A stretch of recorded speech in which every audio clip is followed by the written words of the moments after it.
Welcome to Supply Chain India. When people are talking about supply chain visibility, they are not talking holistically. It's not end to end.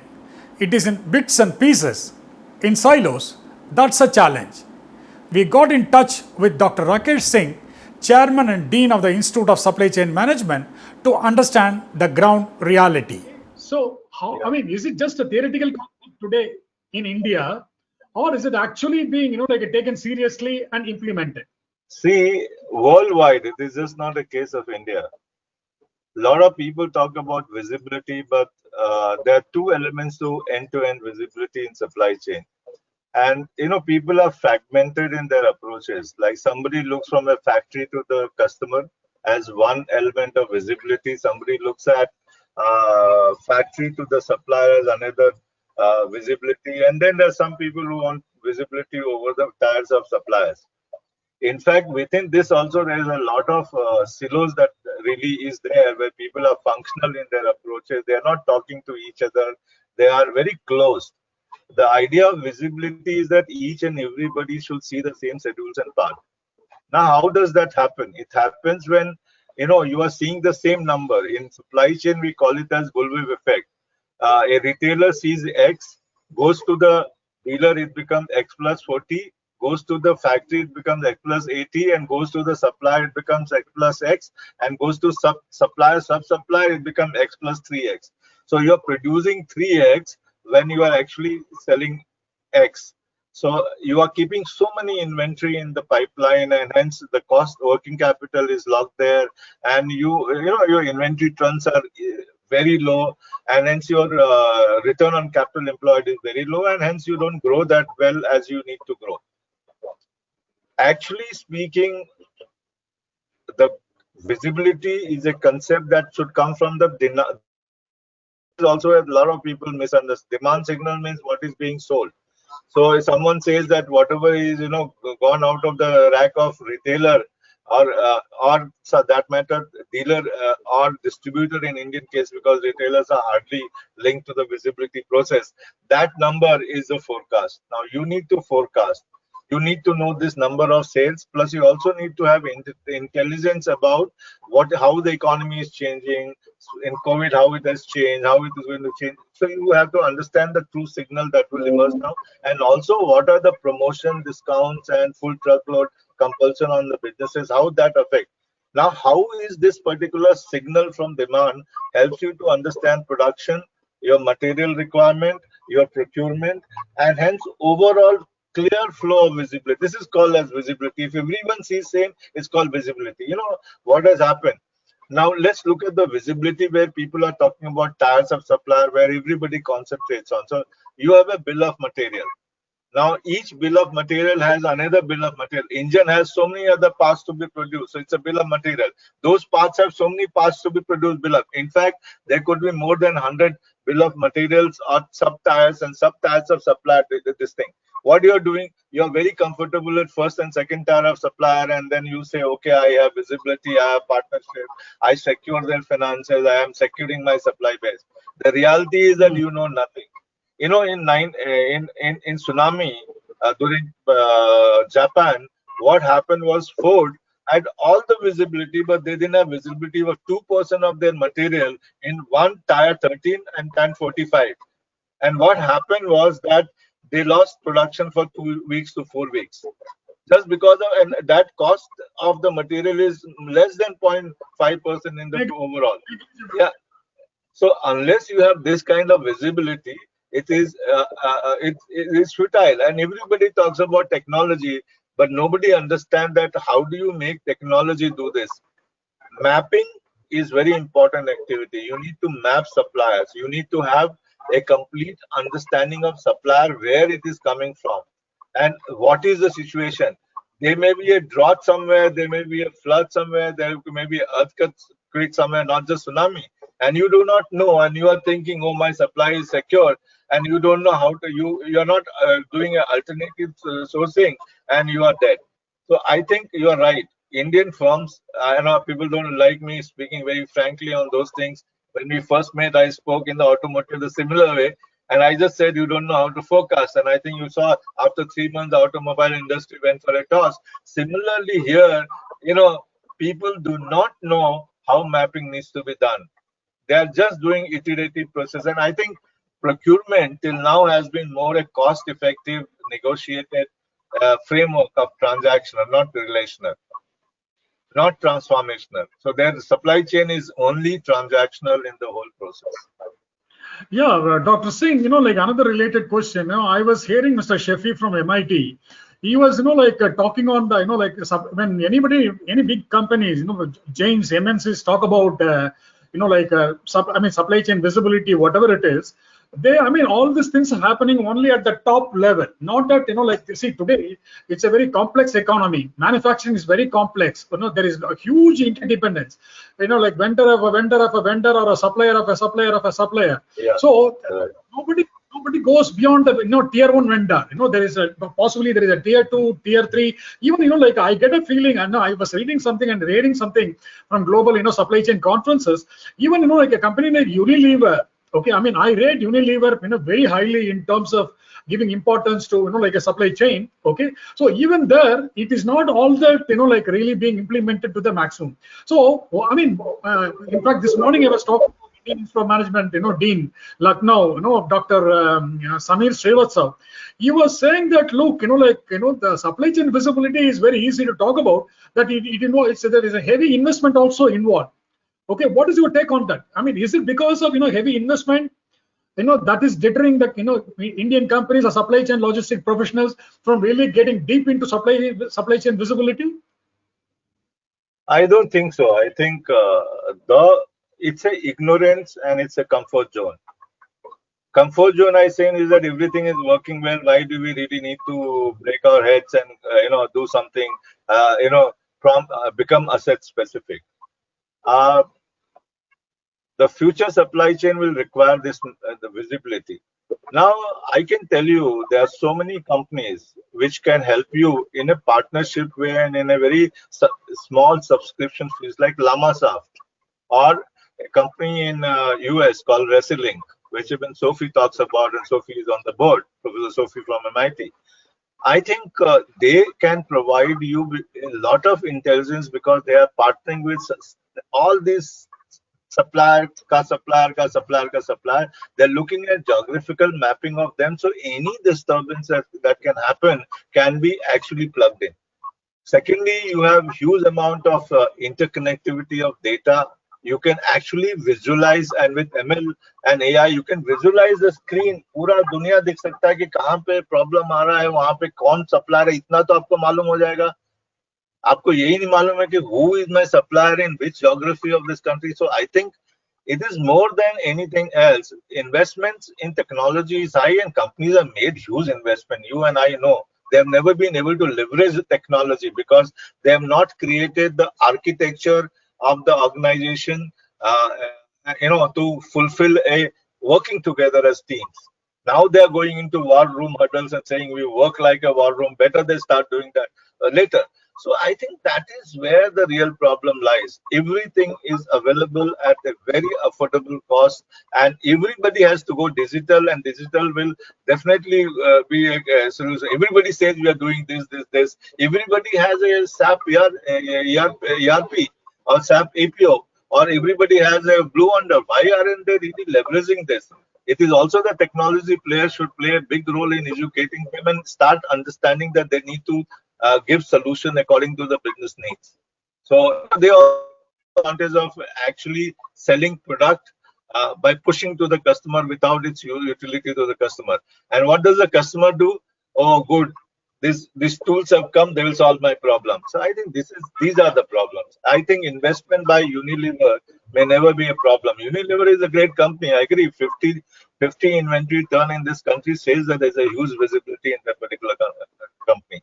We talk about Godrej consumer product. I hear my friend Dr. Sinha talking about how visible they are, but when I compare the inventory turns of 7 and 15, they don't compare well at all. So I think I would beg to differ with Professor Samir, primarily because it's all about how do you understand your business problem, how do you design your solutions to it, and how do you design your architecture of IT deployment with your people deployment. I think these are very important things. Yeah, two more questions I would like to ask you. One is about, I mean, in the context of talking about technology, well, everybody start talking about blockchain, blockchain, blockchain.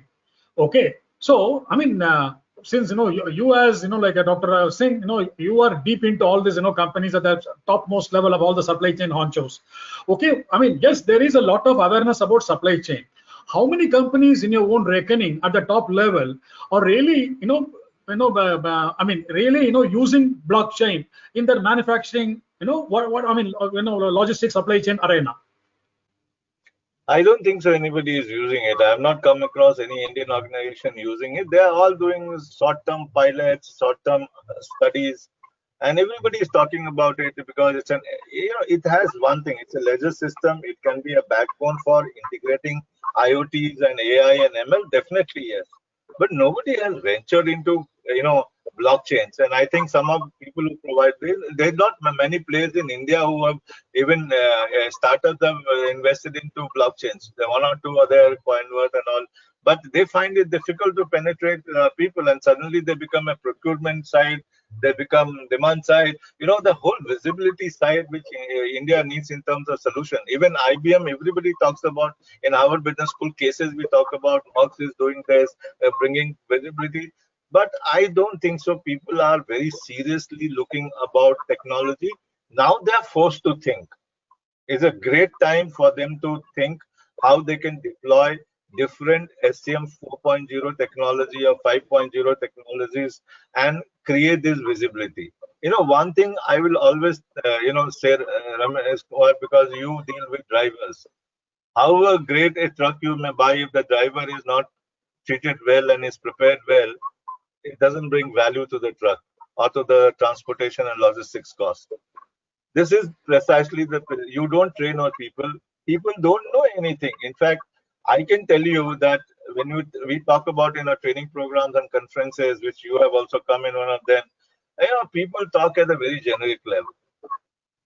There is a need to go specific. There is need to bring use cases into this thing, but because it's not happening, it's not coming. I mean, is it because there is a fear of sharing like a market intelligence, or how exactly a company's particular strategy is being implemented? Is it a hesitation or a reluctance to part knowledge sharing? No, the blockchain is in its very formative stages, and it has the characteristics of moving data from node to node, and also it's a peer-to-peer sharing. So what it does is that it can really safeguard your information. It's a good security tool for you to have it. I think it is developing now. Also worldwide, it is developing, and some of them are using it very critically also. And I think over a period of time, when solution providers starts providing this kind of integrated SCM 4.0 technologies, maybe people become comfortable. Even there's a lack of awareness, lack of skill for that, and lack of knowledge. It's not only that. It's very fancy to talk about it. Very people are unaware of its usability. Yeah, Dr. Singh, the one last question. See, we are like almost 6 months over after the COVID and the lockdown and unlocking. All these things are happening, and one like a very good thing is right from the Prime Minister to the Panwala outside the your housing complex. Everybody is talking about the word supply chain. It has become very, very common. Okay, so in the process, what happened? Suddenly the supply chain is attained that a very sex appeal. Today everybody is aware of it, and I mean they love to use that kind of a word. Right. And Right. See, actually it is because of risk management. Okay, how exactly during this crisis, when everything is shut down, how like essentials have to be moved, blah blah blah kind of a stuff, how this like supply chain logistics guys are really put the heads together, and how they achieve like end to end. I mean, this is the real end to end kind of a thing, from manufacturing, procurement, manufacturing, distribution to the utmost level. So like in terms of like when crisis happens, this chief risk, I mean, many companies at the top level have as either a strategy officer, either a chief strategy officer or chief risk officer. Okay, is it only, like only when emergency happens, this chief risk officer, officers really come into play a role, or even otherwise they really look into the, like a prism or something and see, okay, what are the kind of risk, one has to face? I mean, what is the role? I mean, has it really evolved? I mean, creating a, CXO level of CRO is fine, but has the role of a CRO has really evolved? This is really a difficult question, Ramesh. I think why I say it's difficult because what are our supply chain? Given there is some definite development in supply chain that has happened that are becoming strategic, integrated, and end to end. But large number of supply chains and organizations today are still tactical. They serve the sales and marketing department as and when the demand is, and they're not very serious about supply chain till now. In fact, I heard someone from a very reputed organization saying in one of my webinars that because I had huge inventory, I could service the customer. I was just thinking that if that was a solution, all crises should be managed by inventory piled up for years and years. And then you realize that next year there is no crisis, so you are really out of your working capital and you're destroyed. I think they have this very, very, very tactical approach. And supply chain, within supply chain, you see, I was reading something very interesting just today morning on the LinkedIn, and it struck me. It says that customer and logistics service is different, planning is different, procurement is different, logistics and this thing, and all planning are done very differently. Even in supply chain, the ecosystem is operating in silos. So these are the biggest problem that I see that is happening. If you look at this, why is that your last bucket in a month, if your horizon of planning is a month, or it's week, the last week heavy, you are making it heavy. You are playing games with your distributor and your partners, and you're just trying to you're not looking at the market demand and signals and trying to plan your supply chain. I think these are very critical elements, which essentially comes to one single belief that we are not looking at it strategically. During pandemic, I think we are doing everything to, securing logistics, securing warehouse, securing finances. We are not creating a process. Unless we create a process which then can be introspected into a future process, we are not going to have. I was talking to a few people, and now people, earlier they were saying now the new normal is come, but today they are saying as people are doing 80 and 60 years, 100% of their pre-COVID businesses, they're saying, oh, new normal will be something like the past. We will phase out in this in another 1 year. So you will start behaving and supply chain will become very robust on its own. So people are waiting for the new normal to arrive, and new normal is not going to be, different. If the crisis is over and the business is, this is once in a lifetime crisis, they say, so you don't need to plan for it. So this thought process also exists, and hence people want to be tactical. Even organizations, I haven't seen CEOs giving such a great thumbs up to supply chain reorganization. We do a demand planning and forecasting forum, and where some of these multinationals have taken this task very well, including Unilever and others, but others don't have planning at all.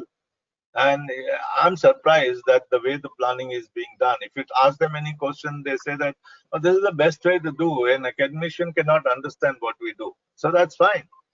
You don't have a framework, you don't have a process, you don't have end-to-end visibility, and the rest of the person cannot understand this, right? Why would he understand? There's so much of fragmentation. Thank you, Dr. Singh. Thank you very much.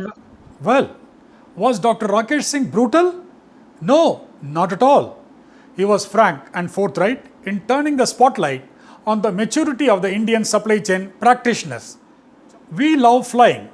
Boeing is the world's best known aeroplane maker.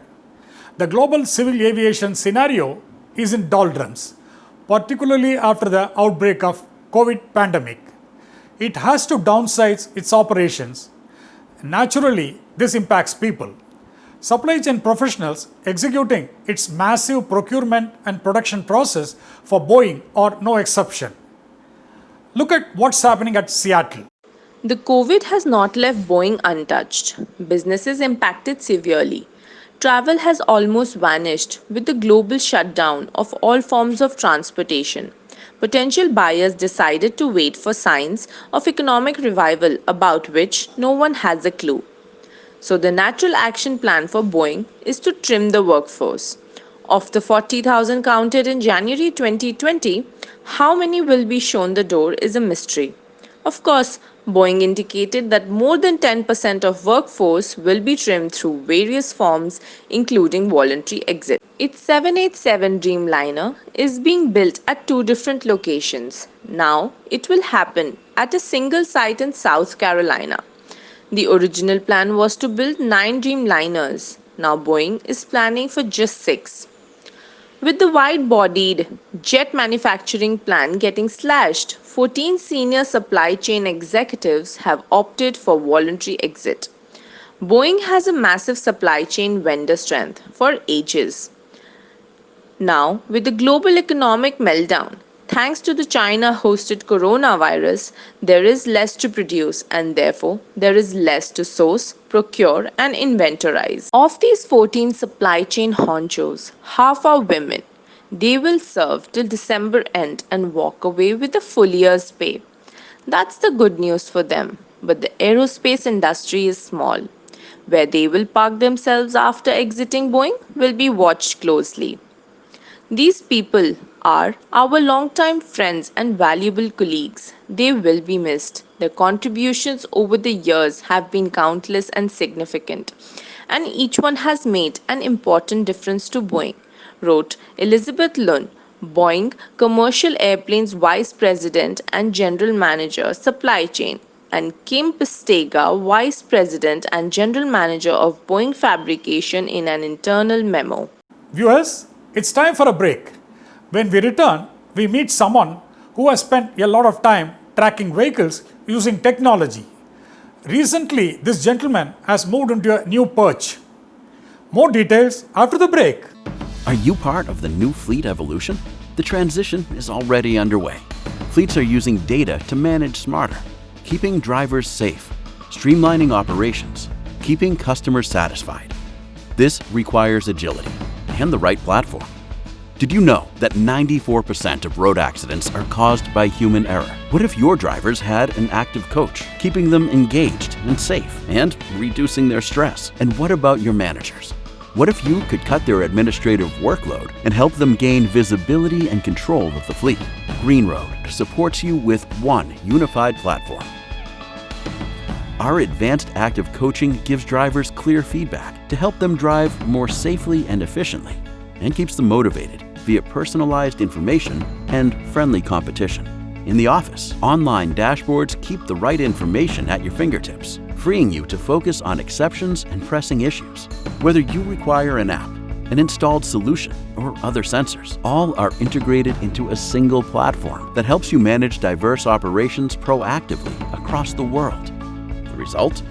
Safe drivers, reduced risk, protection for your brand, and savings for your business. The Green Road platform is quick and easy to deploy at scale, even for fleets with thousands of drivers and vehicles throughout the world. Green Road. Welcome back. You are watching Supply Chain India. Madhu Keshav is handling business development for TEIA, an European mobility company for the Asia Pacific region. In an exclusive interview, he opens up to share his mission in India. So TEIA is a deep tech product-based company. We focus on capturing data from the vehicle, building a lot of meaningful data for end users. The end users may be stakeholders, who would be your OEMs who basically make the vehicle, dealers who sell the vehicle,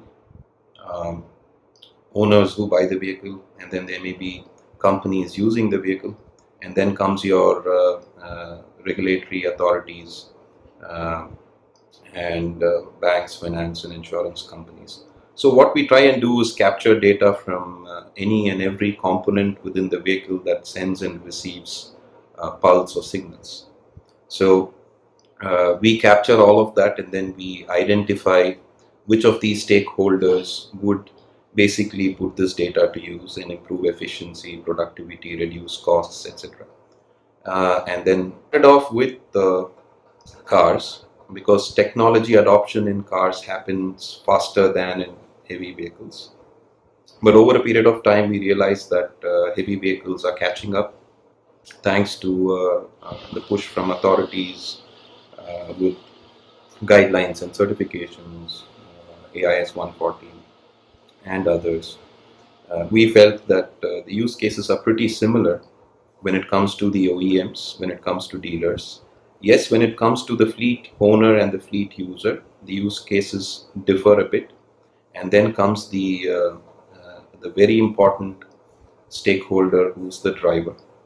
So, though we started our journey with cars, we felt the need to basically implement something similar for heavy vehicles.